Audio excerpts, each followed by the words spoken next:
Movie के start में हमें क्लेयर नामी एक लड़की दिखाई जाती है जो एक फार्मास्यूटिकल कंपनी में आई है। वो यहाँ एक टेस्ट सब्जेक्ट बन के आई थी। उसके साथ और भी बहुत से लोग यही इसी काम के लिए आए थे। टेस्ट सब्जेक्ट मतलब इन लोगों के ऊपर उन मेडिसिन को टेस्ट किया जाता था जो अभी तक मार्केट में आम लोगों के लिए लॉन्च नहीं हुई।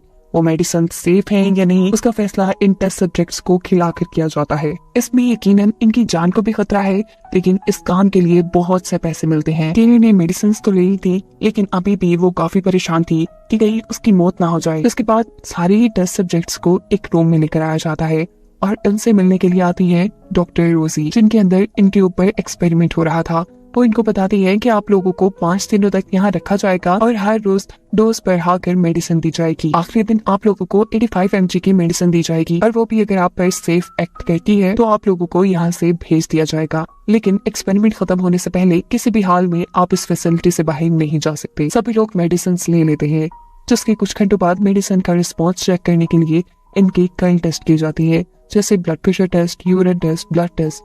काफी टाइम तक तो सब नॉर्मल था, लेकिन फिर अचानक क्लेयर को वॉमिट आ जाती है।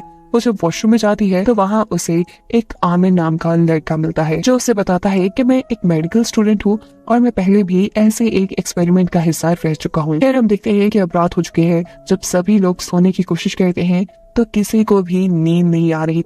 साथ ही सब लोगों को अजीबोगरीब चीजें नजर आ रही थी, यानी हेलुसिनेशंस हो रहे थे। वो लोग पिछले 2 दिन से सोए नहीं थे और अब सबको डर लग रहा था कि कहीं उन्होंने इस एक्सपेरिमेंट का हिस्सा बनके गलती तो नहीं करी थी। सीन कट होकर हमें दिखाया जाता है डॉक्टर रोजी को, जो अपनी हेड अथॉरिटी से बात करते हुए उन्हें बता रही है कि ये मेडिसिन इन टेस्ट सब्जेक्ट्स के सेंट्रल नर्वस सिस्टम के ऊपर इफेक्ट कर रही है। मैंने सभी की MRI रिपोर्ट देखी है। ये असर इतना ज्यादा हो रहा है कि इनकी जान भी जा सकती है। आप लोगों ने मुझे कहा था कि ये मेडिसिन इन्फेक्शन की है, लेकिन ये मेडिसिन इन्फेक्शन की हो ही नहीं सकती। क्या आप मुझे बताएंगे कि ये किस चीज की मेडिसिन है? पर अथॉरिटी वाले उसे मेडिसिन का बताने के बजाय वो टेस्ट सब्जेक्ट के ऊपर डोज बढ़ाने को कह देते हैं और डॉक्टर रोजी को ना चाहते हुए भी कंपनी अथॉरिटीज की बात माननी पड़ती है। जब सभी लोगों के पास इतनी ज्यादा डोज मेडिसिन की जाती है तो सभी डॉक्टर रोजी से सवाल करते हैं कि हमें आज ही क्यों इतनी ज्यादा डोज दी जा रही है, जिस पर डॉक्टर रोजी कहती हैं कि कंपनी ने रूल्स चेंज कर दिए हैं और अगर आज आप लोग ये मेडिसिन ले लेते हैं तो इसके बदले आपको 30,000 यूरो बोनस पे मिलेगा। इतनी बड़ी अमाउंट के बारे में सुनकर ये सब लोग खुशी से पागल होकर झूमने लग जाते हैं। सभी लोग बिना किसी सोच के ये सारी की सारी टैबलेट्स खा लेते हैं। ये लोग 4 दिन हो गए नहीं सोए थे और अब इन्हें नींद भी आ रही थी, लेकिन नहीं भी आ रही थी। इनकी हालत काफी अजीब हो गई थी और रोजी इनकी हालत के बारे में कंपनी अथॉरिटीज को दोबारा बताती है। यहाँ पर अथॉरिटीज मेडिसिन रोकने के बजाय या उनका कोई और ट्रीटमेंट करने के बजाय दोबारा डॉक्टर रोजी को उनकी डोज बढ़ाने को कहती हैं। अब डॉक्टर समझ चुकी थी कि अथॉरिटीज का इरादा नेक नहीं है। ऐसे डोज बढ़ाएंगे तो ये लोग मर भी सकते हैं। डॉक्टर रोजी की सारी बातें आमिर नामी वो मेडिकल स्टूडेंट भी सुन चुका था जो यहाँ का टेस्ट सब्जेक्ट था। वो डॉक्टर रोजी के यहाँ से जाने के बाद उन टेस्ट सब्जेक्ट के ऊपर होने वाले पूरा एक्सपेरिमेंट और इन लोगों की MRI रिपोर्ट्स वगैरह सब चीजों का डेटा निकाल कर अपनी पेन ड्राइव में रख लेता है।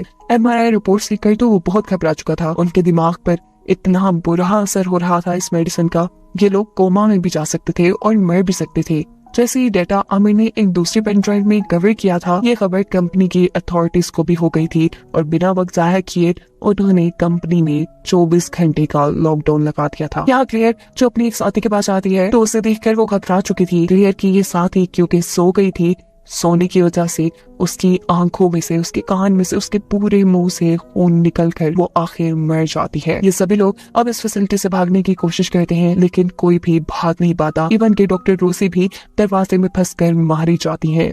इन लोगों को यकीन हो चुका था कि अब इनकी जान नहीं बचने वाली। इस टाइम पर आमिर आकर इन सभी लोगों को बताता है कि मैंने डॉक्टर के सिस्टम से हम सबकी रिपोर्ट्स चेक की है। हमें जो मेडिसिन दी जा रही है वो जगाने के लिए है और 4 दिन हो गए हैं हम सो नहीं पाए। हमारा दिमाग हमें सुलाने की कोशिश कर रहा है और ये मेडिसिन जगाने की। और अगर हम इन मेडिसिन को लिए सो गए तो इन मेडिसिन के असर में हमारा दिमाग काम करना बंद कर देगा और हम लोग मर जाएंगे।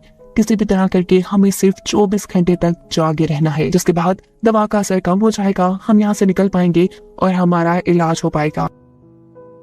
अगर हम लोग 2-4 दिन के लिए कोमा में चले गए फिर भी हमारे जिंदा रहने के और कोमा से वापस आने के चांसेस ज्यादा है। आमिर यहाँ इसी फैसिलिटी के अंदर से कुछ मेडिसिन ढूंढ कर सभी लोगों को देता है और कहता है कि ये मेडिसिन तभी यूज करनी है जब नींद बिल्कुल काबू से बाहर हो जाए। ये लोग अब अपने आप को मसरूफ करते हुए जागने की कोशिश में लग चुके थे, लेकिन इतनी देर जागने की वजह से इन लोगों को हेलुसिनेशंस हो रहे थे। आमिर को हेलुसिनेशन होता है कि उनकी मरी हुई साथी जिंदा हो गई है और इसके पास आ रही है, लेकिन तभी वो अपने दिमाग को कंट्रोल में ले आता है। एक दूसरे लड़के को भी यहाँ हेलुसिनेशंस होना शुरू होते हैं। उसे किसी अंधेरे कमरे से आवाज आ रही थी, जिस आवाज का पीछा करते करते वो उस अंधेरे में चला गया था। और इस सब के थोड़ी देर बाद दिखाया जाता है कि उसके भी आंखों, कान, मुंह, हर जगह से खून निकलते हुए वो मर चुका है। इसका मतलब कि वो इस मेडिसिन के असर में सो गया था, उसके दिमाग ने काम करना बंद कर दिया और उसका दिमाग फटकर वो मर गया। यहाँ क्लियर जिसे अपनी नींद आ रही थी, वो एक स्टोव पे अपना हाथ चला लेती है ताकि जलन की वजह से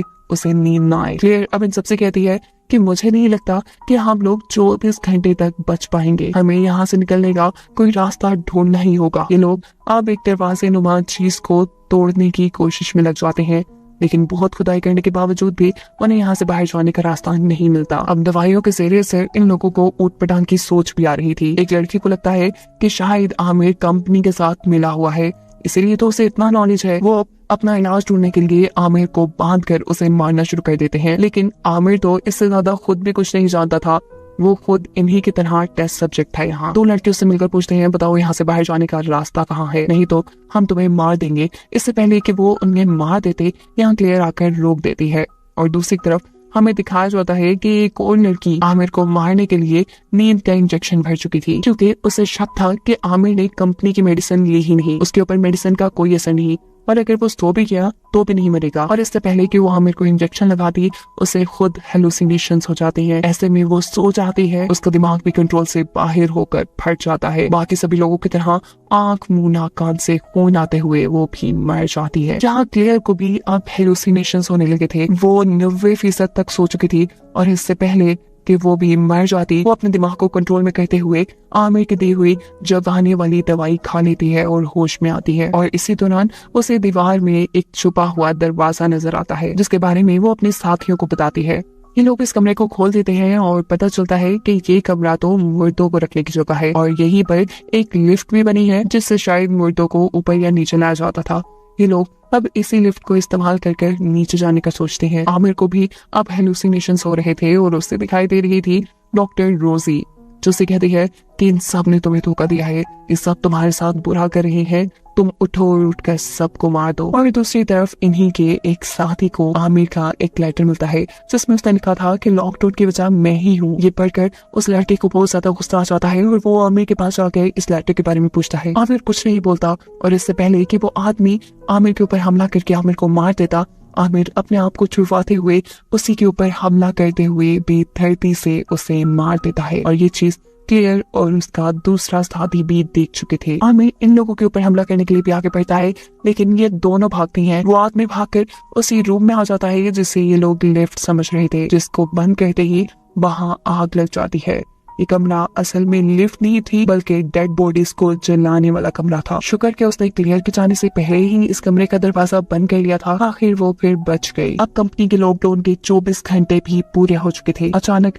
फैसिलिटी का दरवाजा खुलता है और यहाँ से आमिर बाहर जाने की कोशिश करता है, लेकिन उससे पहले ये गार्ड यहाँ आकर उसे शूट करके मार देते हैं, क्योंकि उन्हें कंपनी की तरफ से हुक्म मिला था कि जो भी बचे उसे मार दिया जाए। अपनी जान बचाने के लिए यहाँ क्लियर डेड बॉडीज वाला कपड़ा पहन लेती है ताकि गार्ड्स को लगे कि वो मर गई है। गार्ड सभी डेड बॉडीज को उठाते हैं और साथ में क्लियर को भी उठाकर अपनी वैन में डाल देते हैं। जहाँ रास्ते में वो खड़ी हो जाती है, उसे देखकर ड्राइवर डर जाता है। उन लोगों का एक्सीडेंट होता है जिसमें अब ड्राइवर मर चुका था और क्लियर जिंदा बच गई थी, पर उन मेडिसिन के जरिए असर अब वो कोमा में जाकर वही नीचे सड़क पे पड़ी थी। सीन कट होकर हमें 4 साल बाद का सीन दिखाया जाता है। क्लियर एक हॉस्पिटल में एडमिट है और अभी तक कोमा में है। जिसमें बताया जा रहा है कि वो फार्मास्यूटिकल कंपनी जिन्होंने इन 7 लोगों के ऊपर एक्सपेरिमेंट किया था, उनके ऊपर इन 7 लोगों को मारने का केस था, जिसका इल्जाम डॉक्टर रोसी पे लगाते हुए कंपनी वालों ने ये केस बड़ी ही आसानी से खत्म कर दिया था। और अब आखिरी सीन में दिखाया जाता है क्लियर कोमा से जाग गई है, जो अब